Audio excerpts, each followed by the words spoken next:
నిజం చెప్పనా సార్, నేను దొంగిలించడానికి ఆ ఇంట్లోపలికి వెళ్ళాను.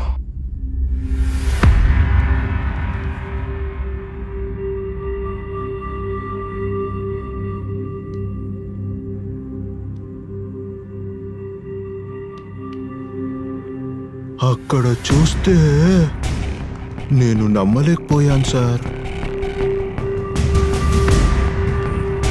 నెక్స్ట్ సెకండ్లో వాళ్ళిద్దరూ అలాగే పారిపోయాను సార్. రివర్స్ గేర్ వేసి డోర్ని ఓపెన్ చేసి నేరుగా ఇంటికి వెళ్ళి భయపడిపోయి బాగా తిని పడుకున్నాను సార్. ఇదే జరిగిందని చెప్తే ఈ పోలీసు వాళ్ళు నమ్మలేకపోతున్నారు సార్.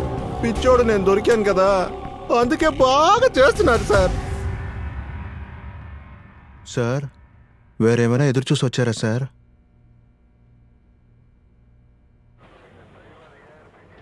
వీడే సార్ విక్కీ. ఇతని పేరు విఘ్నేష్ కదా? మేము విక్కీనే సార్ పిలుస్తాము. వీడు మీకు తెలుసా సార్? ఇప్పుడే ఇక్కడికి వచ్చి వెళ్ళాడు. ఇతను మిస్సింగ్ అని కంప్లైంట్ ఇవ్వడానికి వచ్చారేంటి? వాడు ఎందుకు వచ్చాడో తెలుసుకోవచ్చా సార్? అతను ఇప్పుడు ఉంటున్న ఇంట్లో ఏదైనా ప్రాబ్లం ఉందని అడగడానికి వచ్చాడు. నేను కూడా చెప్పి పంపించాను. అక్కడ ఏంటి సార్ ప్రాబ్లం? ఆ ఇంట్లోకి అద్దెకొచ్చిన 2 ఫ్యామిలీస్ వచ్చిన వారం రోజుల్లో ఊహించిన విధంగా చనిపోయారు.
విఘ్నేష్, ఒరే విఘ్నేష్.